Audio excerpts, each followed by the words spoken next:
On May 28, 1940, in the heart of Nazi Germany, Reichsmarschall Hermann Göring sat in his office at the Reich Aviation Ministry in Berlin. An expression of scorn etched on his face. The latest intelligence report had just been placed before him. It was from the United States, detailing President Franklin D. Roosevelt's ambitious proposal to Congress, a plan that called for the production of 50,000 military aircraft annually, an unprecedented goal by any standard. Göring skimmed through the report, his contempt growing with each line. The sheer audacity of the idea seemed absurd to him. He dismissed it outright, dismissing the very notion that the United States could rapidly convert its civilian industries into war factories. With a sneer, Göring chuckled and spoke aloud to his aides. "The Americans are desperate if they believe such propaganda will frighten us. Let them try. They think transforming their car factories into aircraft factories will be so easy. They have no idea what they are getting into." His confidence was absolute, and his disdain for the Americans was apparent. He couldn't fathom how a nation that had never before waged a major war on such a scale could suddenly turn its automotive industry into a machine capable of producing aircraft in the numbers suggested. It was beyond him. To Göring, this was nothing more than a misguided, empty boast from a country that had no real experience with the demands of warfare. He was sure that the idea of mass-producing planes was a grand illusion. The Germans had spent years refining their own war production capabilities and had seen firsthand the complexities of manufacturing military aircraft. They had established highly efficient assembly lines and highly skilled labor forces, particularly in their aircraft manufacturing sector. To them, this was the culmination of years of expertise.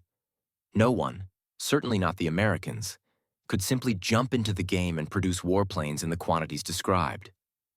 As he set the report aside, Göring's mind was filled with a sense of superiority.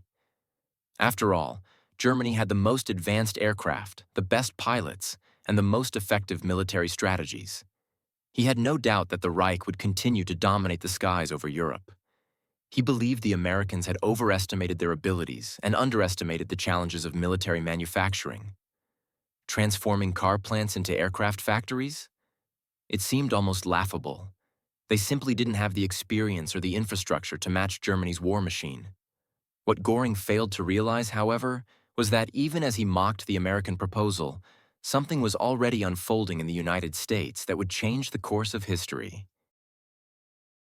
In Detroit, a city that had long been known for its automobile manufacturing, a Danish immigrant named William Knudsen was setting the stage for an industrial revolution of unprecedented proportions. Knudsen, who had once led General Motors, had already been appointed by President Roosevelt as the production chief for the wartime effort. His task was monumental: to shift America's entire industrial capacity from civilian goods to military equipment, a feat that seemed impossible to many. But Knudsen, backed by the might of the American workforce and the ingenuity of American engineers, was quietly working to prove Göring and the entire Nazi regime wrong. While Göring scoffed and made light of the idea, an industrial giant was quietly awakening across the Atlantic. The United States, a country with vast untapped potential, was about to embark on an unprecedented transformation. In the coming years, American factories would defy all expectations, producing aircraft at a rate never before seen in history.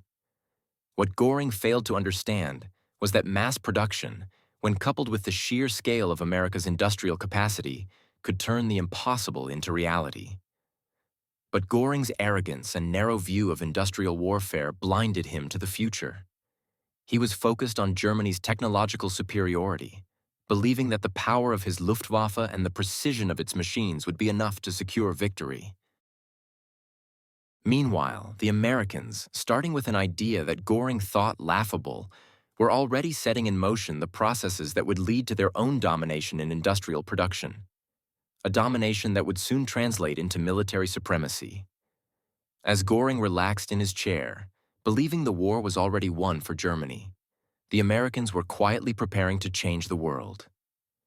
And in just a few short years, this very arrogance would prove to be one of the Reich's most critical miscalculations.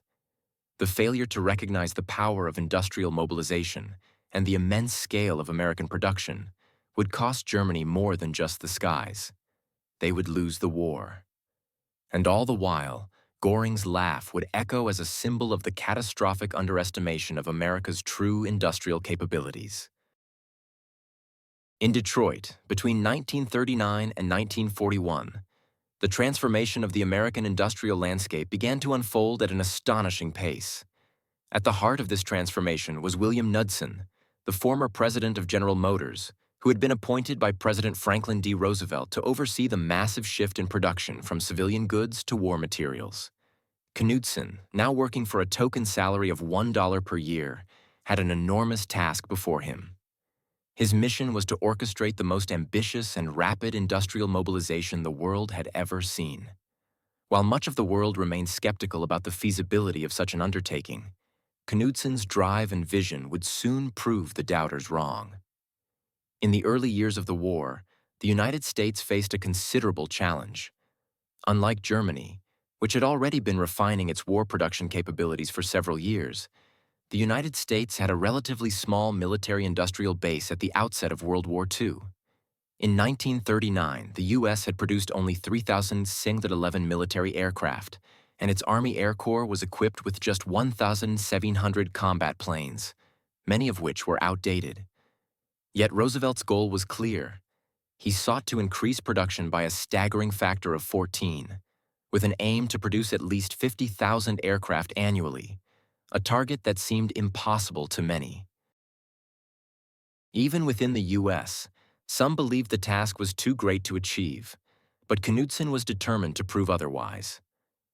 Under Knudsen's leadership, the transformation of American manufacturing was nothing short of revolutionary. He applied the principles of mass production, already proven in the automobile industry, to aircraft manufacturing. The idea was simple: streamline processes, standardize components, and utilize the vast American workforce to create an assembly line capable of producing military aircraft on a massive scale. It was an unprecedented effort, one that would not only retool factories but would also reshape the American economy and ultimately change the outcome of the war. The progress was immediate and impressive. By 1941, American factories were producing military aircraft at a rate that was previously thought impossible. Within just 2 years, the number of planes being produced had surged to 2,000 per month, a 20-fold increase in production compared to pre-war levels. This was a monumental achievement, one that would dramatically alter the balance of power on the battlefield. Each month, American factories churned out more aircraft than most nations had ever produced in an entire year. The scale of the American industrial effort was beginning to show, and the once far-fetched goal of 50,000 planes a year now seemed within reach. One of the most symbolic successes of this industrial revolution was the construction of the Willow Run plant in Michigan. This massive facility, designed to produce bombers, became the centerpiece of America's war production effort. The plant was the largest manufacturing facility in the world, covering 3.5 million square feet and housing an assembly line that stretched nearly a mile in length. At its peak, Willow Run would be capable of producing one B-24 Liberator bomber every hour, an achievement that defied conventional expectations. At first, the process was far from smooth. The early months were marked by technical setbacks, labor shortages, and quality control issues. The first few bombers that came off the line at Willow Run were riddled with defects, and the assembly line was slow to ramp up to full production. In fact, the initial production rate was far below the expectations that had been set for the plant. The first B-24, completed in September 1942, required extensive rework, and the overall defect rate was a staggering 50%. This slow start led to skepticism among some military officials and industrial leaders who questioned whether the facility could live up to its ambitious promises. But despite these early failures, the engineers and workers at Willow Run pressed on. They relentlessly worked to refine the production processes, implementing new techniques and solutions to overcome the challenges they faced. Hydraulic riveting tools were developed, subassemblies were prefabricated, and a new approach to quality control was introduced. The production team at Willow Run didn't just focus on building more bombers. They focused on making the production process more efficient and faster. By early 1943, the plant began to show significant improvement. The monthly production rate at Willow Run grew steadily, and by September 1943, the factory was turning out 148 bombers each month. The following year, production soared to 365 bombers per month, and by April 1944, Willow Run hit its stride, producing an incredible 428 B-24 bombers every month. At that pace, Willow Run alone was producing more bombers than the entire German aviation industry.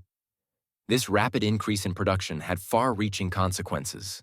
The German Luftwaffe had always prided itself on its technological superiority and the skill of its pilots. But as the number of American bombers and fighters grew exponentially, the strategic balance began to shift. The American ability to replace lost aircraft at a rate far faster than the Germans could destroy them gave the Allies a significant advantage. The sheer numbers of aircraft available to the United States allowed them to sustain relentless air campaigns against Germany, while the Luftwaffe's ability to replace lost planes was severely limited. By 1944, the effects of this industrial mobilization were felt on the battlefield.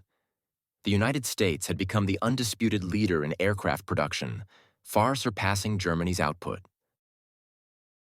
American factories produced not only bombers, but also fighters, transport planes, and reconnaissance aircraft, all of which played crucial roles in the war.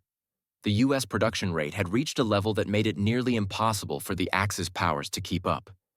The sheer scale of American industrial power, powered by the work of people like Knudsen and the laborers in the factories, ensured that the U.S. could not only fight a two-front war, but also supply the Allies with the materials needed to win. The impact of America's industrial capabilities reached far beyond the numbers of planes produced. It had a profound effect on the morale of the Allied forces and had a decisive impact on the strategic planning of the war. As the U.S. maintained a constant flow of aircraft, weapons, and supplies, it became clear that the Axis powers were facing an industrial juggernaut that they could not overcome. The American war machine, fueled by an industrial revolution of unprecedented scale, was a force that no one could match. By the time the war ended, the United States had produced nearly 300,000 military aircraft, a number that dwarfed the production of all other nations combined. The success of this industrial mobilization marked a turning point in the war, one that would not have been possible without the vision and leadership of people like William Knudsen, who had proven that mass production could be the key to victory. The scale and efficiency of American manufacturing would go on to shape the post-war world, establishing the United States as the dominant industrial power for decades to come. In the end, it was not just the quantity of aircraft produced that made the difference. It was the innovation, the organizational excellence, and the sheer scale of American industrial power that turned the tide of the war. What had once seemed like an impossible goal, producing 50,000 planes a year, became a reality, and in the process, the United States demonstrated the true power of industrial mobilization. The Industrial Revolution that began in the factories of Detroit was not only a triumph of American ingenuity, but also a pivotal moment in the history of the Second World War. From 1939 to 1941, the German High Command remained resolute in its dismissal of any reports that contradicted their belief in their own superiority. Despite mounting evidence from their own intelligence sources about the rapid growth of American war production, Nazi leaders continued to view the United States through a lens of ideological prejudice rather than realistic assessment. Even as German spies in Washington sent accurate reports detailing the impressive strides being made in American industry, the Nazi elite, led by figures such as Hermann Göring and Adolf Hitler, refused to accept the possibility that America could pose a genuine industrial threat. The reports were clear. American factories, once primarily focused on civilian production, were being converted to churn out warplanes, tanks, and other military materials at a rate that defied all expectations. Yet to the Nazi leadership, these facts seemed irrelevant. Göring, with his disdainful attitude toward the United States, brushed aside the idea that the Americans could transform their industrial base to meet the demands of war. He dismissed their efforts as mere propaganda, an exaggeration to boost morale. The German leadership, insulated in their own world of military success and racial superiority, refused to acknowledge that the U.S. could rapidly mobilize its industrial capacity to compete with the established powers of Europe. When General Friedrich von Bertlicka, the German military attaché in Washington, sent urgent communications back to Berlin in late 1939 and early 1940, warning that America's production capabilities would soon reach unimaginable heights, his reports were disregarded. Bertlicka, who had spent years in the United States observing firsthand the expansion of American industry, warned his superiors of the potential impact that the U.S. could have on the outcome of the war. But despite these dire warnings, his intelligence was dismissed by Göring, Hitler, and their associates as defeatist exaggeration or wishful thinking. In February 1939, during a crucial meeting, General Bertlicka attempted again to alert Hitler to the growing industrial might of America. He explained in detail how the United States was ramping up production of military equipment and how this could eventually outpace German efforts. Yet Hitler, steadfast in his belief in the inherent weakness of democratic nations, rejected these assessments outright. His response was filled with ideological venom. Hitler argued that the Americans, a people he viewed as racially inferior, could never sustain a war effort on the scale of Europe's totalitarian powers. He claimed that they were racially degenerate and incapable of producing the kind of disciplined, focused military force that the Germans had. To Hitler, the very idea of America, a nation composed of immigrants taking on the might of Germany, was laughable. He saw the United States as a fragmented, weak country, one incapable of enduring the rigors of a long war. This racial bias, deeply embedded in Nazi ideology, formed the foundation of Germany's underestimation of the American industrial effort. The Nazis believed that their own militaristic culture, grounded in a belief in the superiority of the Aryan race, would provide them with the strength needed to overcome any adversary. The idea that a democratic, racially diverse nation could compete with or even surpass their industrial capacity was not only inconceivable to them, it was incompatible with their worldview. They simply could not fathom how a decadent democracy could harness the kind of industrial power that Germany could. The very notion of a democratic country successfully mobilizing for total war challenged everything they believed about race, society, and power. As the war dragged on and reports continued to flood in about the rapid progress of American production, the Nazi leadership's refusal to take them seriously only grew more entrenched. The fact that women were entering factories in large numbers was seen as a sign of American desperation, a further indication that the U.S. was failing to muster the kind of dedicated manpower necessary for a war effort.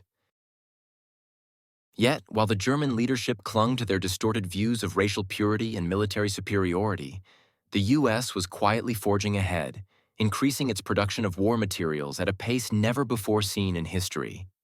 The Nazis' ideological blindness was not just a failure of judgment, it was a fatal flaw. In their obsession with their own concept of superior warriors and the ideal soldier, they failed to see the importance of mass production, of the industrial power that would sustain a nation's war effort. As the Germans continued to rely on the belief that military prowess, discipline, and strategic genius were the key factors in determining the outcome of war, the Americans were quietly preparing to change the rules of warfare entirely. This disconnect between the Nazi leadership's beliefs and the reality of American production would prove to be one of the greatest miscalculations of the war. As the Germans dug in their heels and refused to take the United States seriously as a military-industrial power, they were blindsided by the speed and scale of America's war mobilization. Their arrogance and ideological rigidity left them blind to the fact that they were up against an industrial juggernaut capable of producing vast amounts of war materials, far beyond the limits of what Germany could ever hope to achieve. By the time the Nazis recognized the scale of American production, it was already too late. The sheer volume of American-made warplanes, tanks, ships, and ammunition began to turn the tide of the war. The Germans, caught in their ideological bubble, could not compete with the Americans' ability to churn out military equipment, and their underestimation of America's industrial power would lead directly to their downfall.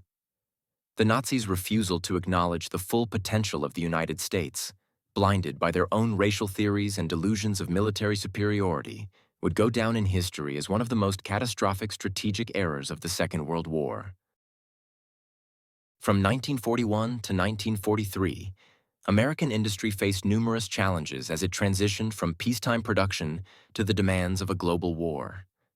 The scale and speed of the transformation were unprecedented, and the road was far from smooth. One of the key challenges came from the Willow Run plant in Michigan, which had been tasked with producing a B-24 Liberator bomber every hour, a goal that seemed almost impossible given the scale of the task. The factory, which was constructed to be the largest in the world, had the capacity to meet this ambitious goal, but getting there proved to be much harder than expected. When production began at Willow Run in 1942, the results were disastrous. The first B-24 bomber that came off the assembly line in September 1942 was far from the quality standard required. The plane was riddled with defects, and its assembly was far from the precision that the engineers had envisioned.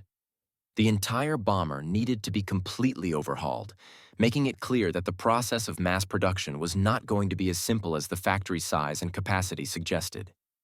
The defect rate at Willow Run was shockingly high, with parts that were ill-fitting, poorly aligned, and often required rework before the planes could be deemed airworthy. The engineers and workers at Willow Run were undeterred, though. They knew the stakes were high, and they were determined to meet the challenge. Despite the early setbacks, the workforce continued to push forward. The initial months were spent refining the production process, working through the technical challenges of a factory that was not only larger than anything the country had ever seen, but also attempting to produce an entirely new kind of aircraft at a scale that was previously unimaginable. The factory's assembly line was quickly adapted to handle the massive scale, and new techniques were developed to speed up the process while ensuring the planes were assembled as quickly as possible. One of the critical improvements made during these early months was the development of hydraulic riveting tools that allowed for faster and more efficient assembly. These tools significantly improved the speed at which the planes could be put together, but more importantly, they improved the overall quality of the work. The engineers also began to break down the B-24 bomber into smaller, manageable subassemblies, which allowed workers to specialize and streamline the process. Each subassembly, whether it was the fuselage, wings, or engines, could now be worked on simultaneously by different teams, making the process more efficient and less prone to delays. By 1943, the improvements began to show. The number of planes produced each month at Willow Run began to rise steadily, though the plant was still far from meeting its initial target of 1 bomber per hour. However, by the end of that year, Willow Run had achieved a production rate of 56 bombers per month, a dramatic increase from the earlier, more dismal numbers. While still below the plant's goal, the improvements were significant, and they marked the beginning of what would become a remarkable success story in American industrial production. By the spring of 1944, Willow Run had reached a level of production that was almost unimaginable just 2 years earlier. The factory had gone from producing just a handful of bombers per month to manufacturing 428 B-24 bombers per month by April 1944. The factory was now producing a bomber every 63 minutes, operating around the clock, 7 days a week. This rate of production was staggering, and it marked a major turning point in the war. Willow Run, a single factory in the United States, was now outproducing the entire German aviation industry, which had long been considered a leader in aircraft manufacturing. This dramatic increase in production was not just a victory for the workers at Willow Run. It was a symbol of America's industrial might. The factory's success was indicative of a broader trend that was taking place across the country. While Germany struggled with resource shortages and inefficiencies in its own war production, America's factories were ramping up to produce warplanes, tanks, and ships at a rate that was unprecedented in history. The speed at which American industry had mobilized to meet the demands of war was nothing short of extraordinary. At the same time, the improvements at Willow Run reflected broader changes in the American workforce. The initial failures in quality control had been largely addressed by the growing experience of the workers, many of whom were women, who were joining the workforce in unprecedented numbers. The women who worked at Willow Run and other factories played a crucial role in turning the tide of the war. They had initially been seen as a temporary measure, stepping into jobs that had traditionally been held by men, but they proved to be integral to the war effort. The workers at Willow Run became some of the most skilled aviation workers in the world, and their contributions were essential to the success of the American war effort. Despite the progress, however, there were still significant challenges. The sheer scale of production continued to place pressure on the workers and the engineers who were tasked with refining the processes. There were still quality issues to address, and the factory's workforce needed to continue to adapt to the ever-changing demands of wartime production. However, by 1944, these issues had largely been addressed, and the factory was humming with activity. The improved efficiency at Willow Run was a testament to the perseverance and innovation of the American industrial workforce. By the end of 1944, the United States had achieved an industrial production capacity that had far surpassed the expectations of even its most optimistic leaders. The total number of military aircraft produced in the U.S. that year was staggering. Over 96,000 aircraft, far more than any other nation had been able to produce. In terms of quantity and quality, the U.S. had become the undisputed leader in military production, and this industrial superiority would prove to be a decisive factor in the outcome of the war. Willow Run had come to symbolize the incredible progress made by American industry, not just in terms of output, but in the sheer ability to overcome obstacles and adapt. The factory had not only met but exceeded the expectations set for it, and its success would go down in history as one of the great achievements of wartime industrial mobilization. The challenges faced at the beginning of the war had seemed insurmountable, but through ingenuity, determination, and relentless effort, America had managed to turn the tide of the war with its industrial power. By the end of 1942 and into 1943, the realization began to dawn on German pilots that the war in the skies had dramatically shifted. The initial dismissals of American aviation as unrefined and inexperienced were proving to be disastrously incorrect. American pilots, who had once been considered novices, began to display an impressive level of skill, and even more concerning for the German Luftwaffe, their numbers were growing exponentially. The very quality and quantity of American air power were starting to overwhelm the German forces, forcing them to face an undeniable new reality. It was during the North African campaign in late 1942 that Major Johannes Steinhoff, a distinguished German pilot, began to sense the scale of the changes in the skies above. He observed that the American pilots, once considered amateurs, had rapidly gained proficiency. What had once been easy targets for the Luftwaffe became increasingly difficult to handle. Steinhoff noted the troubling trend. Not only were the American pilots improving their skills at an alarming rate, but their numbers were growing daily.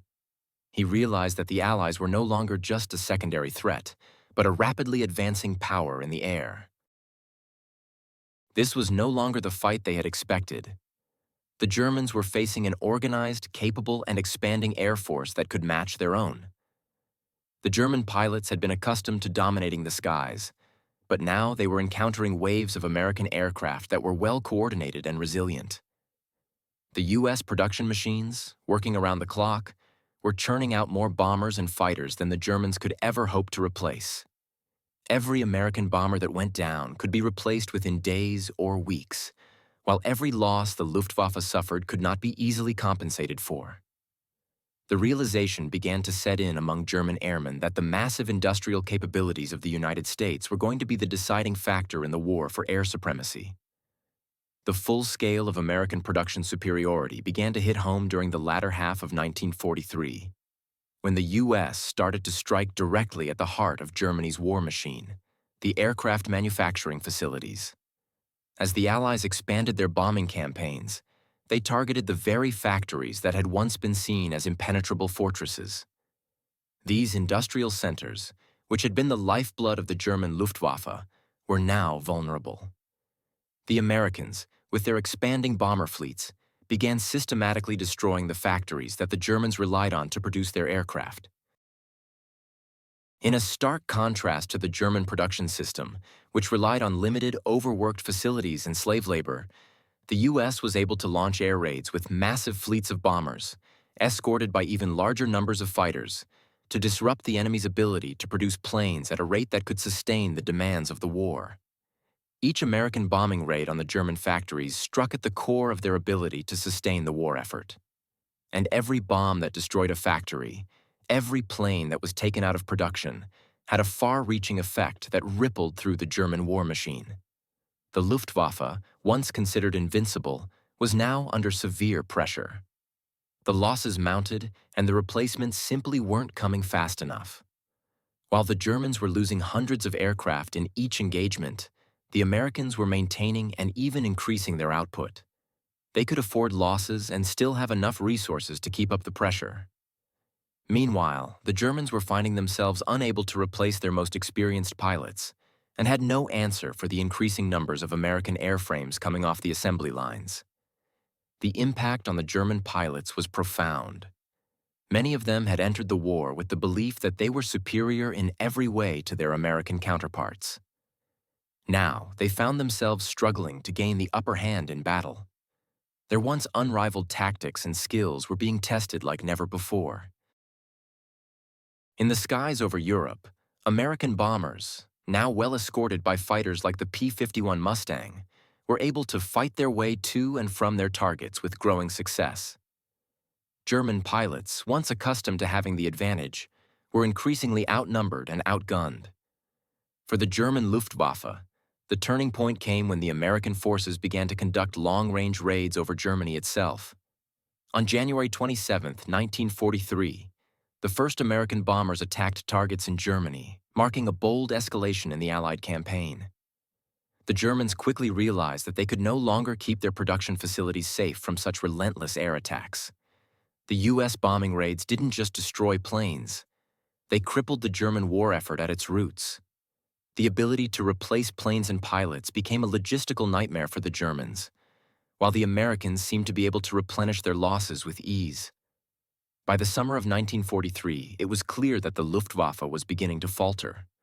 German pilots were being lost at a staggering rate, and the remaining aircraft in their fleets were becoming obsolete compared to the newer, faster, and more heavily armed American models. The introduction of the P-51 Mustang, with its long range and heavy armament, further tilted the scales in favor of the Allies. The Mustang, paired with the increasing number of American bombers, spelled disaster for the German air forces, who could no longer rely on their numerical superiority. The German leadership, which had once dismissed the American industrial effort as a fantasy, now began to face the consequences of their miscalculations. As the losses mounted, the High Command struggled to find a solution. The factories that had once produced the best aircraft in the world were now being dismantled by American bombs.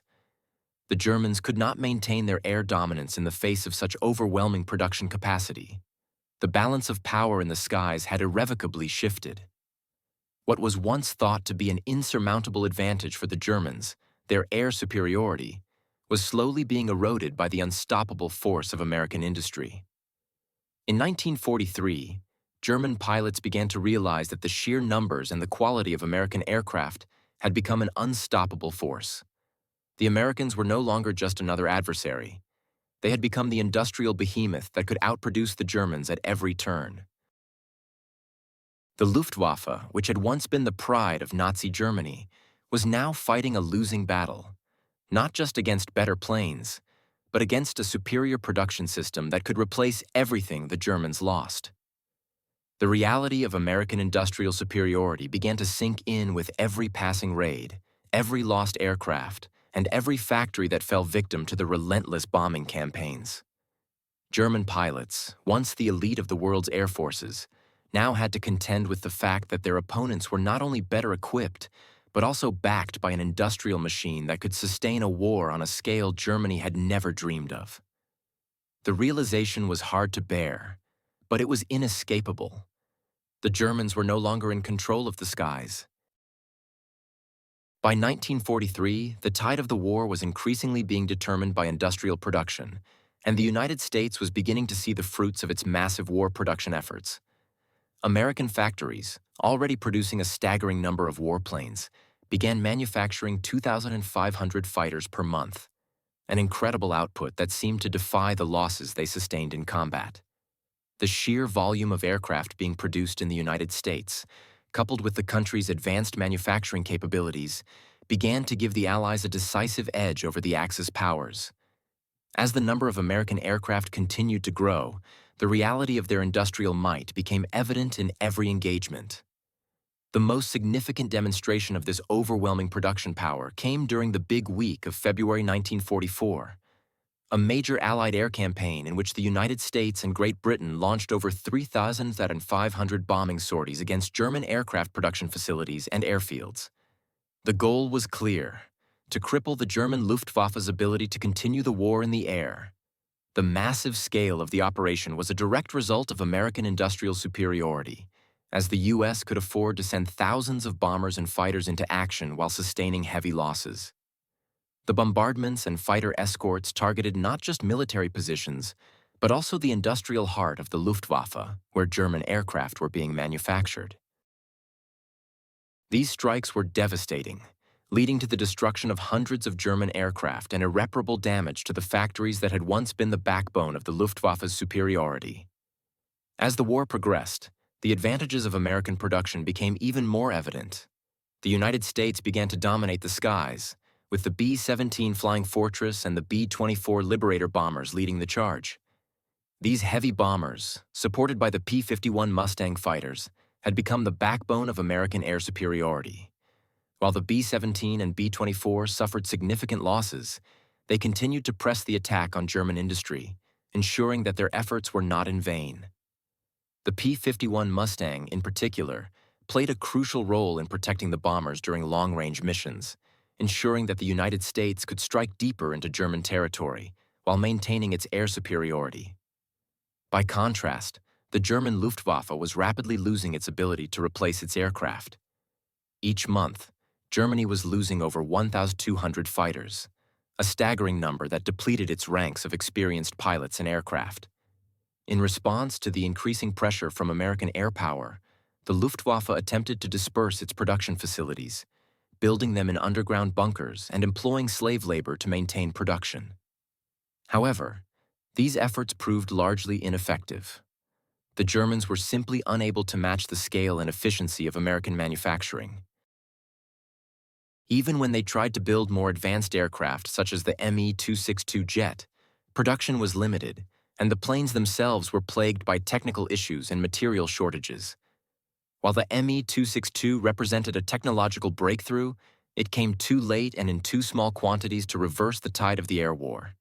As the Americans continued to outproduce the Germans, the disparity between the two powers in terms of air combat capabilities became increasingly obvious. While Germany struggled to replace its losses, the United States kept producing aircraft at an ever-increasing pace. American factories were able to churn out large numbers of aircraft, maintaining a constant supply of bombers and fighters to support ongoing combat operations.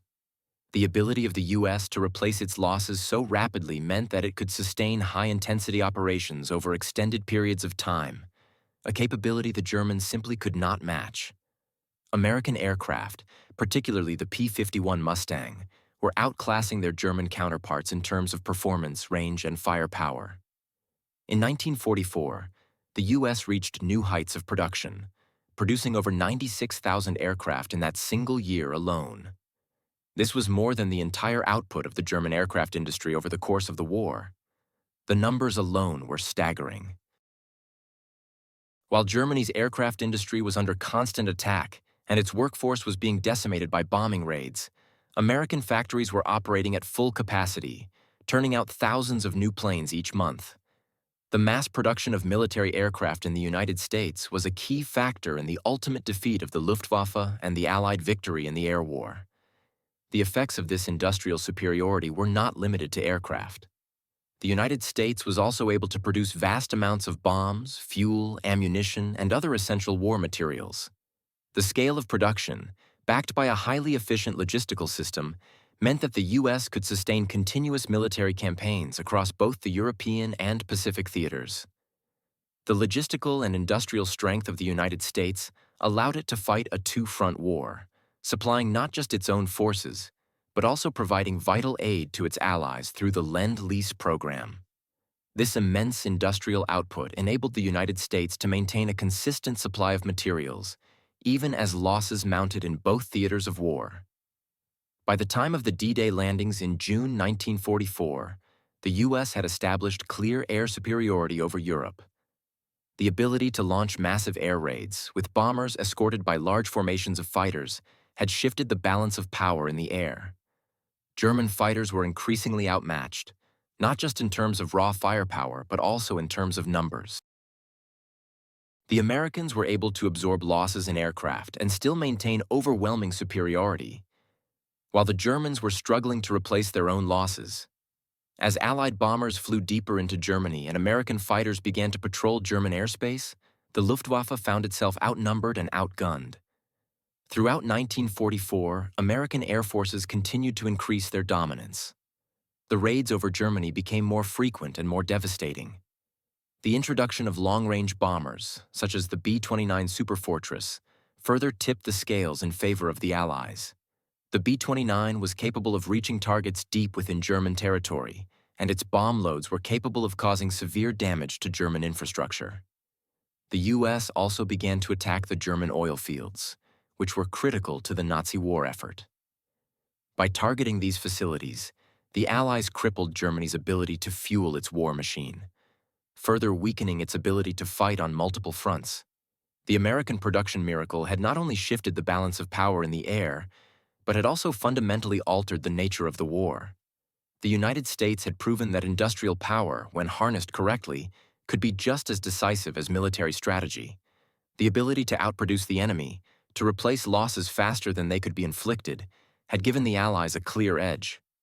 As Germany faced increasing difficulties in maintaining its aircraft production and replacing its lost planes, the U.S. industrial machine continued to churn out vast quantities of aircraft, supplies, and weapons. In the end, it was clear that American industrial might had become a decisive factor in the outcome of World War II. The ability to produce vast quantities of military equipment, coupled with the logistical systems needed to support them, had ensured that the U.S. would not only survive the war, but would eventually emerge as the dominant power in the post-war world. Germany, on the other hand, had been unable to match the sheer scale of American production, and was ultimately overwhelmed by the weight of industrial power. The superiority of American manufacturing was not just about the numbers of aircraft or tanks produced, but about the capacity to sustain at levels that the Axis powers simply could not compete with. By 1943 and into 1944, the industrial superiority of the United States was no longer a matter of speculation. It had become an undeniable reality that reshaped the course of the war. As the U.S. continued to produce vast quantities of aircraft, tanks, and munitions, it became increasingly clear that the American war machine was outpacing the Germans in every aspect of industrial production. Despite heavy losses in the air, the United States' ability to replenish its fighter and bomber fleets at an overwhelming rate meant that the Allies had an unrelenting air presence over Europe. This stark contrast between the industrial capabilities of the U.S. and Germany was becoming the central factor in the war's outcome. American factories were producing an astonishing 2,500 fighters per month by 1944. And despite the heavy losses incurred during air campaigns, the Allies could maintain these production numbers. In February 1944, the U.S. launched a massive air campaign known as Big Week, which involved over 3,500 bombing sorties. These attacks targeted Germany's aircraft production facilities, airfields, and other critical infrastructure. The Allied bombers, particularly the B-17 Flying Fortress and B-24 Liberator, were escorted by the formidable P-51 Mustang fighters. And despite the losses in aircraft during these raids, the U.S. managed to cripple the German Air Force, dealing a significant blow to its ability to continue the air war.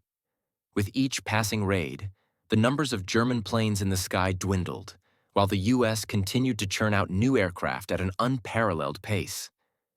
The sheer volume of American planes in the air created a significant tactical advantage.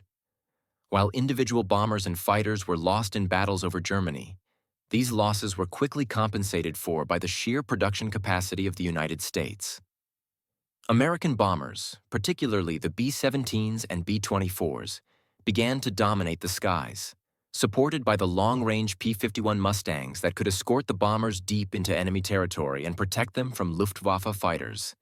This marked a turning point in the war, as the U.S. increasingly gained control of the skies, a position that had been held by the Germans since the early stages of the conflict. The U.S. advantage was not just about numbers. It was also about the quality and resilience of its aircraft. The P-51 Mustang, a powerful long-range fighter, played a pivotal role in the Allied air superiority. The Mustang's range allowed it to escort bombers as far as Germany itself, something the German fighters could not match. It was faster, more maneuverable, and had superior firepower compared to the best German fighters. As a result, German pilots found themselves outnumbered and outclassed in combat, facing a fleet of well-supported and increasingly experienced American pilots. While the Germans lost over 2,200 fighters every month, their ability to replace these losses dwindled. The Luftwaffe had begun to suffer from chronic shortages of raw materials, particularly as Allied bombers targeted the factories producing essential components. The loss of experienced pilots compounded the situation, as the Germans could not train new pilots quickly enough to replace the veterans who had been killed in action. In contrast, the U.S. could afford to lose aircraft and still maintain production levels. While each downed American plane was a significant loss, the U.S. industrial machine quickly filled the gaps. This advantage would eventually prove to be insurmountable for Germany, as the numbers of available American aircraft kept rising, while the Luftwaffe was stuck in a cycle of attrition with little hope of replacing their lost planes at the same rate. Germany's efforts to counter this advantage were ineffective. As American air raids continued to intensify, the German High Command began to disperse aircraft production to underground bunkers and remote sites in an attempt to protect the factories from Allied bombs. These measures, however, were ultimately futile. Not only did the dispersed production facilities still suffer from bombing raids, but the reliance on slave labor to staff these plants led to inefficiencies, poor quality production, and sabotage.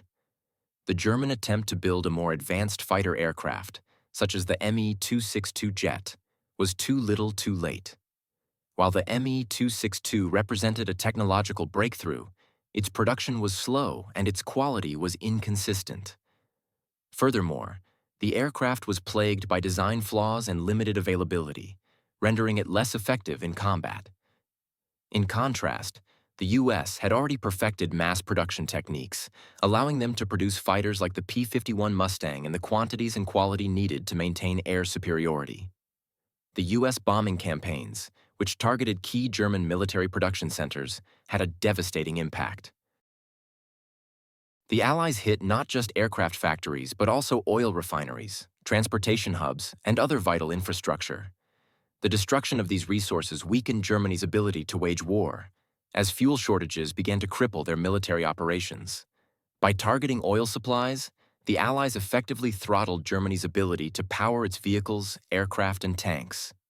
The efficiency of the American industrial production system became a key factor in the Allies' ability to maintain a continuous offensive against the Axis, while the Germans struggled to replenish their supplies and forces. By 1944, the impact of American industrial superiority was undeniable. The United States was now producing more military aircraft than all the Axis powers combined.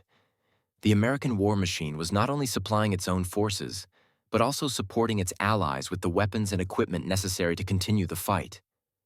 The vast American logistical network ensured that supplies, from fuel to ammunition, were delivered across vast distances, supporting campaigns in both Europe and the Pacific.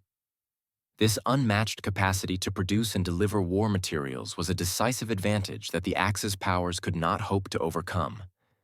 Germany's loss of air superiority was a devastating blow to its war effort. As the U.S. and Allied air forces continued to gain ground, bombing German cities, factories, and military positions, the Luftwaffe was stretched thin. The lack of experienced pilots, combined with the inability to replace aircraft at the same rate as the Allies, left Germany vulnerable. The Luftwaffe's once feared fighting force was no longer capable of maintaining the kind of dominance it had enjoyed in the early years of the war. The outcome of the war was increasingly clear. The United States had achieved air superiority over Europe, and its industrial might ensured that the Allies could sustain their offensives indefinitely. In contrast, Germany, which had relied on its military prowess and technological superiority, found itself unable to keep up with the sheer scale of American production. While the German military had once been the most advanced in the world, it was now being overwhelmed by the relentless advance of the American industrial war machine. By the end of 1944, the United States had firmly established its dominance in the air, and the Germans were left struggling to maintain even a minimal presence in the skies. The Allies had not only gained air superiority, but they had also broken the German economy and its war production capabilities. The American industrial effort, which had once been underestimated by the Axis, had become the deciding factor in the outcome of the war. The Germans, despite their initial technological advantages, had been defeated not just by superior tactics, but by an industrial juggernaut that they could not hope to match. The impact of American production was clear. It had shifted the balance of power in the war and had sealed the fate of the Third Reich. By 1944, the disparity between the industrial capacities of Germany and the United States had become starkly evident. Germany's once vaunted industrial machine, which had been the pride of the Third Reich, was beginning to crumble under the weight of constant Allied bombing, resource shortages, and inefficiency. The German war effort, particularly in terms of aircraft production, had reached a critical point. Despite their best efforts to disperse production across hidden underground facilities and employ slave labor to meet the demands of war, the German industry was unable to match the scale of American production. In contrast, American factories were running at full capacity, operating 24 hours a day, 7 days a week. The U.S. industrial output had exploded to unprecedented levels, far surpassing anything that Germany could have hoped to achieve. By 1944, American production hit staggering numbers. The United States produced 96,270 aircraft that year alone, a number that was nearly 5 times greater than the total number of aircraft produced by Germany over the entire course of the war. This was not just a matter of quantity. The quality and reliability of American aircraft were also far superior, as the U.S. military had perfected the mass production methods that ensured a continuous supply of combat-ready planes. The sheer scale of American production began to have a devastating effect on German morale. The Luftwaffe, which had once been a symbol of German technological and military superiority, was now facing an industrial juggernaut that could replace losses faster than the Germans could inflict them. While German fighters were being shot down at an alarming rate, the U.S. was able to replenish its own losses with ease, turning the tide in the air war. American bombers, particularly the B-17 Flying Fortress and B-24 Liberator, were now able to operate deep within Germany, bombing key industrial and military targets, while the P-51 Mustang fighters provided long-range escort to protect these bombers. As the United States outproduced Germany in nearly every category, the Nazi leadership was forced to confront a brutal reality. Their once impenetrable war machine had been surpassed by an industrial system they had long underestimated. While Germany continued to focus on developing more advanced weaponry, such as the Me-262 jet fighter, these efforts came too late. The Me-262, despite being technologically superior in many ways, was produced in such limited quantities and faced so many mechanical issues that it could not have any significant impact on the war. The Germans were too slow to adapt to the new reality of total industrial warfare. The production miracle in the United States was not just a matter of manufacturing more planes. It was a complete reorganization of the American economy and workforce to meet the demands of total war. American factories, including those dedicated to producing aircraft, tanks, and other military vehicles, were staffed by a highly diverse and motivated workforce, including women, African Americans, and other minorities who had previously been excluded from many areas of manufacturing. This vast pool of labor ensured that the U.S. could sustain its production output, even as millions of men were sent overseas to fight. The efficiency and adaptability of American industrial operations were in stark contrast to the German approach. While Germany relied heavily on forced labor and operated in an environment where sabotage and inefficiencies were rampant, American factories were becoming models of speed, precision, and innovation. The U.S. also had the advantage of being able to source raw materials from around the world, while Germany faced increasing difficulty in obtaining critical supplies, particularly after the Allies began to target German oil fields and transportation networks. The consequences for the German war effort were devastating. By mid-1944, the Luftwaffe had lost a significant portion of its skilled pilots and aircraft, and there was no way to replace them at the rate required to maintain even a semblance of air superiority. The Allies, on the other hand, had an almost inexhaustible supply of aircraft, fighters, and bombers. As American production continued to surge, Germany found itself in a position where it could no longer hope to match the industrial might of the U.S. The Allied bombing campaigns had decimated German industry, particularly in the air sector, and the Luftwaffe could not recover. The myth of German technological and industrial superiority, which had been propagated by the Nazi regime, began to unravel. German propaganda had long boasted of the efficiency and might of the German war machine. But this myth had been shattered by the reality of American industrial power. The Germans had relied on their technological advances, such as the V-2 rocket and the jet-powered Me-262 fighter, to maintain their edge. But these efforts were futile in the face of the overwhelming numbers and production capabilities of the United States. While Germany's technological innovations were impressive, they could not match the industrial output of the U.S., which was producing more aircraft, tanks, and weapons than the Axis powers combined. As the war dragged on into 1944, the German High Command found itself grappling with an insurmountable challenge. They could no longer produce enough aircraft to maintain a credible defense against the Allies. The production of military equipment in Germany had become disjointed and inefficient.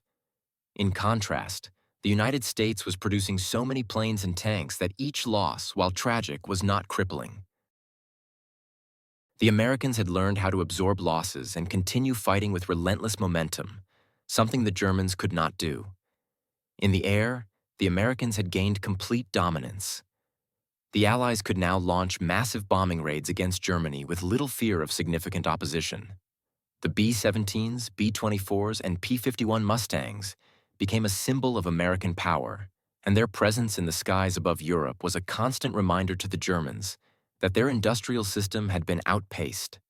The destruction of German infrastructure and the obliteration of their air fleet, along with the relentless attacks on their factories, and supply chains, meant that Germany was losing the war on the production front.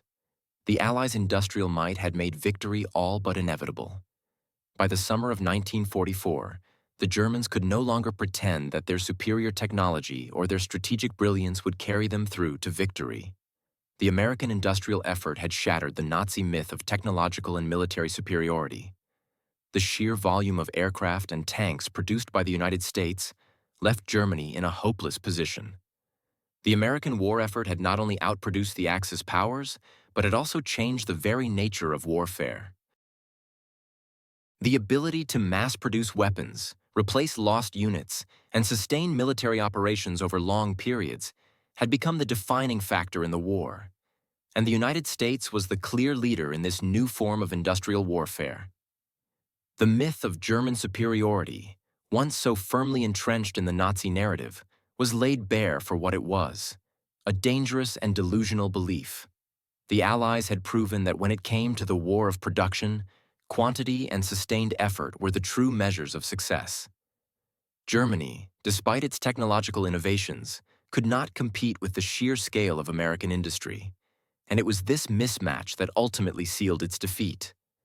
The American victory in the production war was the defining factor that ensured the Axis powers would not prevail, and the impact of this industrial might would resonate for years to come. In 1945, Hermann Göring found himself in the grim surroundings of a prison cell in Nuremberg, awaiting trial for war crimes. The grandeur of his past and the power he had wielded as Reichsmarschall seemed a distant memory, overshadowed by the reality of his downfall. As he sat alone, reflecting on the catastrophic series of miscalculations that led to the collapse of Nazi Germany, One realization began to dominate his thoughts. The fatal error that had led to their defeat lay in the underestimation of American industrial power. For years, Göring had been one of the most vocal proponents of the belief that Germany's military superiority, driven by technological advancements and a disciplined, racially superior military force, would ensure victory in the war. He had mocked the Americans' ability to convert their civilian industries into a wartime production powerhouse, dismissing reports of American production capacity as exaggerations or mere propaganda. The notion that the United States could outproduce Germany on such a massive scale was inconceivable to him, as he held fast to the Nazi ideology that placed superior military prowess above everything else, including industrial capacity. However, as the war unfolded, the truth began to emerge. While the German military machinery was slowly grinding to a halt, the American war machine was accelerating. By the time Göring was imprisoned in 1945, it was clear that Germany's defeat had not been determined by the brilliance of military strategies or tactical genius, but by the overwhelming industrial might of the United States. The realization hit Göring with the force of a revelation. Germany had been outproduced, outmatched, and ultimately overwhelmed not by superior tactics, but by a production system that could outlast and outpace anything Germany had ever envisioned. The U.S. had not only produced a staggering number of military aircraft, tanks, and munitions, but it also ensured that its supply lines remained intact and efficient. American factories, working relentlessly around the clock, had been able to replace aircraft lost in combat at a rate that the Germans could never match. While Germany focused its efforts on building high-tech weapons such as the jet-powered Me-262 fighter and the V-2 rocket, the U.S. was focused on sheer volume, mass-producing aircraft and tanks that could be fielded in massive numbers.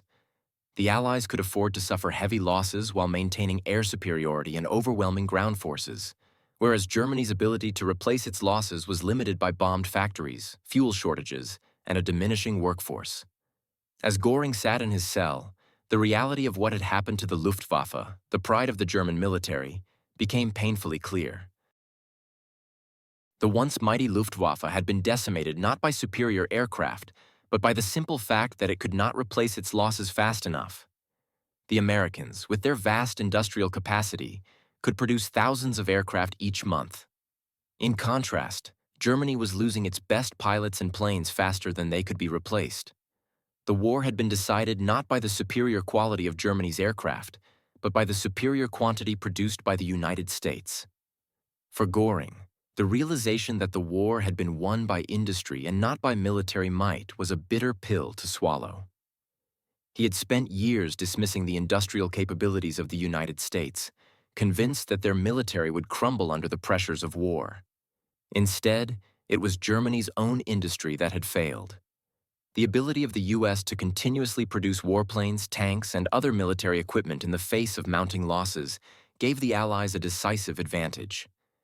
Meanwhile, Germany's over-reliance on cutting-edge technology and its inability to scale production effectively had doomed its war effort. Göring came to understand that while he had placed his faith in the brilliance of the Luftwaffe and the strategic superiority of Germany's military leaders, the true key to winning the war lay in the ability to outproduce the enemy, to sustain warfare over a prolonged period, and to replace losses faster than they were inflicted. The Nazi regime had ignored the importance of industrial strength, believing that technology alone would be enough to secure victory. This miscalculation had been their undoing. By the time Göring was reflecting on these truths, it was far too late. The war had already been lost, and Germany's industrial infrastructure had been destroyed by relentless Allied bombings. The U.S. continued to churn out aircraft, tanks, and other war material at an unprecedented rate, sustaining the Allied war effort and tipping the scales in favor of the Allies.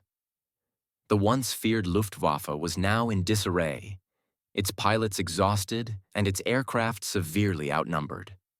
The superior German tactics that had once dazzled the world could no longer compensate for the overwhelming industrial force of the United States.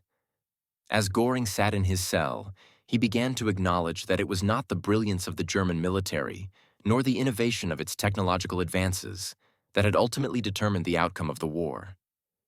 It was the sheer industrial power of the United States, which had outproduced Germany by orders of magnitude. The United States had built a war machine that could sustain itself over years of combat, while Germany had exhausted its resources, manpower, and industrial capacity far too soon. The magnitude of his error was now apparent to Göring. He had dismissed the importance of industrial power and had underestimated the ability of the United States to mobilize its entire economy for total war. The U.S. had proven that a nation's ability to outproduce its enemy could be just as decisive as military strategy. The war was lost not due to tactical failures on the battlefield, but because Germany had failed to match the industrial might of the United States. In his final reflections, Göring came to the bitter realization that Germany's defeat was not just a result of military mistakes or the failure of leadership. It was the consequence of a fundamental misunderstanding of the nature of modern warfare. The Nazis had believed that strength, discipline, and technology would win the day. But in the end, it was the capacity to produce and sustain a war effort on a scale that Germany could never hope to match that decided the outcome. Göring's realization, though profound, came too late to change the course of the war. By the time the Allies were closing in on Berlin, Germany's industrial base had been shattered, and the Luftwaffe was a shadow of its former self. The war had been lost, not because of superior military tactics or technological innovation, but because of the inability of Germany to match the American industrial powerhouse that had been steadily building the weapons of war, replacing losses, and ensuring that the Allies would outlast their enemies. In the confines of a Nuremberg prison cell in 1945, Hermann Göring, along with other prominent Nazi figures such as Albert Speer, found themselves reflecting on the devastating realities of their defeat. As they sat in captivity, they came to a brutal realization that went beyond military losses or strategic errors. They had been utterly outclassed in the war of production, and it was this very industrial power that had sealed their fate. The war had not been lost on the battlefield alone. It had been lost in factories and assembly lines. Göring and his fellow captives began to grasp that the United States, a country they had long dismissed as inferior, had outproduced them in ways that made their own military efforts seem insignificant.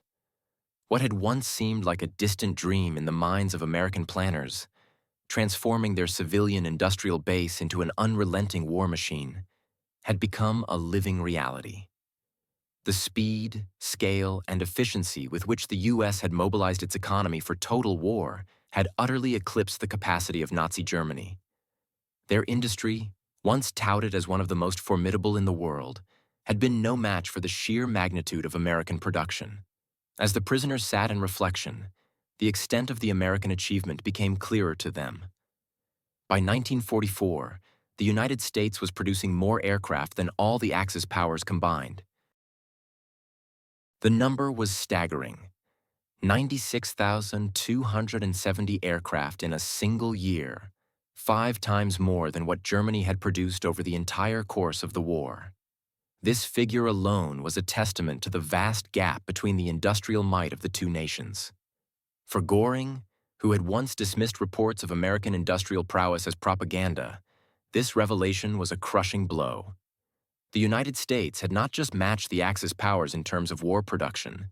They had far surpassed them, creating an industrial juggernaut that could sustain an unrelenting war effort. The German leadership, particularly Göring and Speer, had been so consumed by their technological ambitions that they had failed to recognize the importance of mass production. They had focused on cutting-edge weapons like the V-2 rocket and the Me-262 jet, believing that superior technology would ultimately win the war. But these technological marvels, impressive as they were, came too late and in too small numbers to make a meaningful difference. The Americans, on the other hand, had focused on building warplanes, tanks, and other military equipment at an unimaginable scale. They could afford to lose hundreds of planes in combat and still have enough to replace them. This capacity to replenish their losses quickly, along with their overwhelming production of bombers and fighters, had made the difference between victory and defeat. In prison, Göring began to admit that the war was not lost because of strategic blunders on the battlefield or because of superior tactics by the Allies. It was lost because the Nazis had fundamentally misunderstood the nature of modern warfare. They had failed to grasp that the ability to outproduce the enemy was just as critical as military tactics or technological innovation. The US had mastered the art of mass production, and it was this industrial advantage that ultimately determined the outcome of the war. The United States had created a system that could churn out war material at a rate that was impossible for Germany to match, regardless of how advanced their technology might have been. Speer, who had once been the architect of the Nazi war economy, came to the same realization. While he had been tasked with overseeing the production of armaments, he too had underestimated the importance of industrial scale. Speer had focused on maximizing efficiency within the existing infrastructure, but he had not anticipated the American ability to scale up production to an unimaginable level. As he sat in captivity, he recognized that the American approach to war production had been the decisive factor in their victory. While Germany had relied on slave labor and stretched its resources to their limits, the U.S. had used its vast economic resources to fuel an unrelenting war effort, producing everything from aircraft to tanks to ammunition in quantities that Germany could never hope to achieve. For both Göring and Speer, the admission was painful. They had been complicit in the failure to recognize the true nature of the war and its dependence on industrial power. The Nazi leadership had been blinded by their belief in racial superiority and technological prowess, thinking that superior tanks and aircraft could overcome the sheer weight of numbers and industrial output. But the reality was that Germany had been fighting an industrial war, and in that arena, they had been hopelessly outmatched by the United States. The prisoners also began to realize that the consequences of their misjudgment went beyond the immediate defeat in the war. The American industrial model was not just a wartime advantage, it was the foundation for future global dominance. While Germany's infrastructure had been decimated by Allied bombing raids, American factories continued to operate at full capacity. The U.S. not only had the resources to win the war, but also the ability to control the post-war economy. The economic and industrial power that the United States had developed during the war would ensure that it emerged as the dominant global superpower in the years to come. The American victory in the production war had a lasting impact on the world. As the prisoners of war sat in their cells, they understood that the war had been won not by superior military tactics, but by superior industrial capacity. The U.S. had turned its vast resources into a production machine that could sustain its military efforts over time, while Germany's industrial base had crumbled under the strain of prolonged warfare. This reality would define the post-war order, as the U.S. would use its industrial power to shape the global economy and establish itself as the undisputed leader in the world. For Göring and the others, the full scope of their failure became apparent only in the harsh light of defeat. They had underestimated the true power of the United States, and that mistake had cost them the war. The Nazi belief in the superiority of their technology, their military discipline, and their racial ideology had been proven hollow in the face of the American industrial machine. The victory that seemed so improbable when the war began had been secured through relentless production and innovation, not through superior technology or strategy. As Göring and Speer reflected on these facts in captivity, they knew that they had been part of a regime that had been doomed from the start. Their failure to understand the importance of industrial power had sealed Germany's fate, and now they would pay the price for their miscalculations. The war had been lost not just on the battlefield, but in the factories and assembly lines, where the United States had proven that it could outproduce, outlast, and ultimately overwhelm the Axis powers. The industrial war, fought with raw materials, factories, and labor, had been the decisive factor in shaping the outcome of the conflict, and in securing the future of the United States as the preeminent global power. In 1946, as Hermann Göring lay dying in captivity, he found himself reflecting on the monumental failure of the Nazi regime and the inevitable downfall of Germany. The war had been lost not just on the battlefield, but in the industrial complexes where the true struggle for supremacy had been fought. The realization struck him with the clarity of hindsight. America's industrial power had not only outproduced Germany, but had ensured its victory. The United States had become the dominant force not through superior tactics, but through an industrial machine that Germany had never been able to match. Göring, who had once been so confident in Germany's technological prowess and military superiority, now recognized that the foundation of their defeat lay in the sheer scale of American production. The U.S. had created a war machine capable of producing more aircraft, tanks, and munitions than Germany could ever hope to match. In a final, sobering moment, Göring understood that the production battle, the war of factories and assembly lines, had been the true determinant of the war's outcome. America's ability to replace lost planes, tanks, and other military equipment at a staggering pace had given the Allies the upper hand, while Germany's inability to do the same had condemned them to defeat. As Göring approached the end of his life, he came to the painful conclusion that it was not superior German strategy or innovative technology that had lost the war. It was the overwhelming industrial power of the United States. The realization that American factories had outproduced Germany's entire war effort was a bitter pill to swallow. The U.S. had managed to produce more planes in a single year than Germany had in its entire history. This staggering output, driven by an efficient industrial system and a workforce mobilized for total war, had given the Allies a decisive edge. The significance of this victory in the war of production became undeniable to Göring in his final moments. The United States, with its vast resources and an economy that was able to adapt quickly to the demands of total war, had outlasted Germany in the most crucial aspect of the conflict: industrial capacity.